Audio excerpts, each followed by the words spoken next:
Hello बच्चों, मैं अमर sir. कल हमने आपको अक्षीय अथवा अनुदैर्ध्य अथवा tan ए स्थिति में वैद्युत क्षेत्र की तीव्रता निकालने के लिए हमने आपको डेरिवेशन बताया था। अब हम उसी में आगे बात करते हैं। यहाँ पे निरक्षीय अथवा अनुप्रस्थ अथवा tan बी स्थिति में वैद्युत क्षेत्र की तीव्रता निकालना है। अगर अंग्रेजी में हम लोग इसको देखते हैं तो यहाँ पे equatorial or broad side on और tan बी पोजीशन। तो इसको निकालने के लिए सबसे पहले बच्चों हम फिगर के विषय में बात करते हैं। तो सबसे पहले देखिए, हमने एक डाइपोल ले लिया है। आप देख रहे हैं यहाँ पे एक बिंदु आपका ए है और एक बिंदु आपका बी है। ए पर आप देखिए प्लस माइनस क्यू चार्ज है और बी पर आपका प्लस क्यू चार्ज है। ए बी के बीच की दूरी आप देखें तो आपका 2L है। और अगर हम यहाँ पे ए बी के बीच में एक मध्य बिंदु ओ ले लें तो ए ओ आपका L होगा और बी ओ आपका L होगा। टोटल अगर देखेंगे तो वो आपका 2L हो जाएगा। और चूंकि इसमें लिखा हुआ है कि हमें निरक्षीय स्थिति में निकालना है, यानी कि अगर देखा जाए तो अभिलंबवत स्थिति हम लोग बोल सकते हैं। और यहाँ पे एक बिंदु P है जिस पर हमें क्या करना है, इस द्विध्रुव के कारण वैद्युत क्षेत्र की तीव्रता निकालना है। तो सबसे पहले अगर हम लोग देखें यहाँ पे तो बिंदु A पर अगर आप देखेंगे तो माइनस क्यू चार्ज है। अगर आप देखें तो इसके कारण बिंदु P पर अगर आप वैद्युत क्षेत्र की तीव्रता देखते हैं तो वो आपका साइन अंदर की ओर एरो आपका दिख रहा है, यानी कि ये आपका E2 है। दूसरा, अगर आप देखें तो प्लस क्यू आवेश के कारण, यानी कि बिंदु बी पर, इसके कारण अगर आप वैद्युत क्षेत्र की तीव्रता देख रहे हैं तो ये आपका E1 है। देखिए ये आपका बाहर निकलता हुआ प्रतीत हो रहा है। तो आपने देखा भी है कि माइनस क्यू चार्ज के कारण जो वैद्युत बल रेखाएं होती हैं वो अंदर की ओर आती हैं और जो प्लस क्यू आवेश होता है उसके कारण जो वैद्युत बल रेखाएं होती वो बाहर की ओर निकलती हुई प्रतीत होती हैं।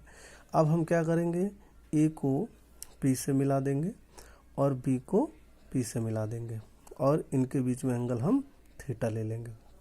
अगर आप देखें तो ये तिर्यक से यहाँ पे थीटा हो जाएगा।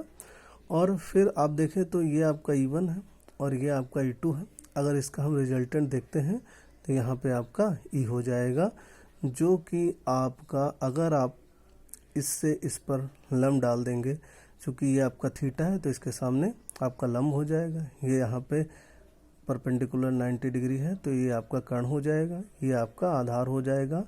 तो E1 और E2 दोनों के लिए अगर हम वैल्यू निकालेंगे तो आपने देखा होगा कि आधार के लिए जब भी हम वैल्यू निकालते हैं तो हमेशा कॉस में आती है। तो यहाँ पे आप देखेंगे तो E1 कॉस थीटा प्लस का E2 कॉस थीटा हो जाएगा, यानी कि E बराबर इन दोनों का परिणामी हो जाएगा, मतलब E1 plus E2 cos theta के साथ में। अब हम फिगर में देखते हैं। फिगर से चित्रानुसार द्विध्रुव आवेश प्लस क्यू के कारण बिंदु P पर वैद्युत क्षेत्र की तीव्रता। तो E1 बराबर 1/4 पाई इप्सिलॉन नॉट के q upon r square plus l square. अगर बच्चों आप देखें तो हम लोगों ने ये जो आपका AP है और आपका जो BP है, इसकी वैल्यू हम लोगों ने निकाली है। अगर आप देखें तो O से P की दूरी R है और B से O या फिर A से O आप देखें तो L होगा। तो यहाँ पे अगर हम सॉल्व करेंगे तो यहाँ पे हमें पाइथागोरस थ्योरम लग जाएगी। तो आप देखेंगे कि इसका स्क्वायर और इसका स्क्वायर अंडर रूट में आपका हो जाएगा। ऐसे ही आपका यहाँ पर हो जाएगा। चूँकि वैद्युत क्षेत्र की तीव्रता का फार्मूला आप जानते हैं, आपने सीखा होगा कि E = 1/4 पाई इप्सिलॉन नॉट के क्यू अपॉन आर स्क्वायर होता है। तो यहाँ पे आप देखेंगे चूँकि वैल्यू अंडर रूट में है तो जब उसका स्क्वायर करेंगे तो केवल आपका r square plus l square आएगा। और आप डायरेक्शन देखें अगर इसकी तो बी से पी की ओर होगी। आप देख लीजिए बी से पी की ओर, यानी कि बाहर जा रही है। फिर आगे आप देखिए, तथा द्विध्रुव आवेश माइनस क्यू के कारण बिंदु P पर वैद्युत क्षेत्र की तीव्रता। तो E2 इक्वल अगर आप देखेंगे तो 1/4 पाई इप्सिलॉन नॉट के q upon r square plus l square हो जाएगा। ये समीकरण आपका 2 हो जाएगा। ये समीकरण आपका A1 हो जाएगा। और अगर इसकी डायरेक्शन आप देखेंगे तो बच्चों ये P से A की ओर होगी, इसलिए देखो PA लिखा हुआ है और वेक्टर का साइन लगा हुआ है। ये मतलब ये दिशा को दिखा रहा है कि किधर से किधर की ओर होगा। फिर उसके आगे आप देखिए, अतः अब हम P बिंदु पर परिणामी विद्युत क्षेत्र की तीव्रता निकालेंगे। तो यहाँ पे लिखा हुआ है अतः बिंदु P पर परिणामी विद्युत क्षेत्र की तीव्रता, यानी कि E = E1 cos theta plus का E2 cos थीटा, जो कि यहाँ पे लिखा हुआ वही चीज़ हमने यहाँ पे लिख दिया। अब हम क्या करेंगे, दोनों में cos है, कॉमन ले लिया, तो E = E1 plus E2 bracket में और cos थीटा बाहर कर दिया। अब हम E1 और E2 की वैल्यू यहाँ पे पुट करेंगे, तो E = बड़े ब्रैकेट में रख लेंगे 1/4πε0 के Q/r² प्लस L² ब्रैकेट में प्लस 1/4πε0 के Q/r² प्लस L², ये भी ब्रैकेट में, बड़ा ब्रैकेट लगा के cos थीटा रख देंगे। अब आप देख रहे होंगे Q/r² प्लस L² ब्रैकेट में और Q/r² प्लस L² ब्रैकेट में, ये दोनों आपको कॉमन दिख रहे हैं तो हमने बाहर ले लिया। तो अब देखिए E = Q/4πε0 के बड़े ब्रैकेट में, यहाँ पे 1/r² प्लस L² ब्रैकेट में छोटे प्लस 1/r² प्लस L², ये भी छोटे ब्रैकेट में, बड़ा ब्रैकेट cos थीटा। अब इसको सॉल्व करेंगे तो आप देखेंगे कि यहाँ पे दोनों समान हैं, तो यहाँ पे सीधे जुड़ जाएगा, तो यहाँ पे 2 आएगा। तो यहाँ पे देखिए E = 2Q/4πε0 के r² प्लस L² और cos थीटा। अब आप देखिए सच दैट यहाँ पे लगा हुआ, चूँकि cos थीटा जो है आपका L/√में r² प्लस L² होगा। अगर आप फिगर से देखिए, अगर हम इसकी वैल्यू निकालें यहाँ पे cos थीटा की, तो आप देख रहे होंगे क्योंकि यहाँ पे L और यहाँ पे आपका क्या दिया हुआ है, चूँकि ये आपकी कर्ण भुजा है और ये आपकी लंब भुजा है, ये आधार भुजा है, तो हमको cos की वैल्यू निकालना है। तो cos अगर आप देख रहे होंगे cos थीटा तो आधार बटे कर्ण होता है, तो वही L/√में r² प्लस L² हम लोगों ने ले लिया।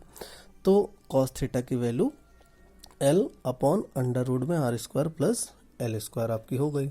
अब हम आगे देखते हैं यहाँ पे कि ये आपका दिया हुआ है E = 1/2Q/4πε0 के ब्रैकेट में r² प्लस का L² छोटे ब्रैकेट में और cos थीटा की वैल्यू रख देंगे, यानी कि L/√में r² प्लस L² हो जाएगा। अब आप देखिए इन दोनों को एक साथ कर लेंगे तो E = यहाँ पे 2QL हो जाएगा, अपॉन में करेंगे 4πε0 के ब्रैकेट में r² प्लस L² हो जाएगा, ब्रैकेट बंद, और फिर ब्रैकेट में r² प्लस L², और ये जो अंडर है इसकी पावर 1/2 हम इसको लिख सकते हैं।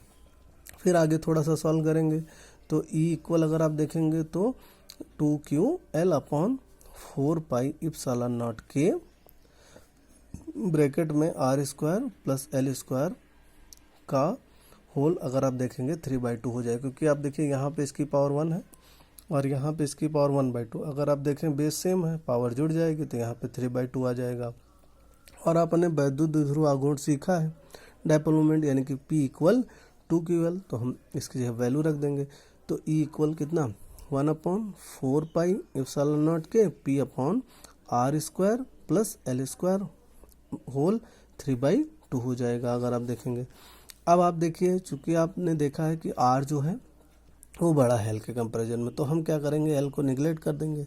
तो जब इसको लिखेंगे तो E = 1/4πε0 के और P/r² की पावर 3/2 हो जाएगा। तो देखिए यहाँ पे ये इससे कैंसिल आउट हो जाएगा क्योंकि ये मल्टीप्लाई हो जाएगा, तो यहाँ पे r³ आ जाएगा। तो E = 1/4πε0 के P/r³ हो जाएगा।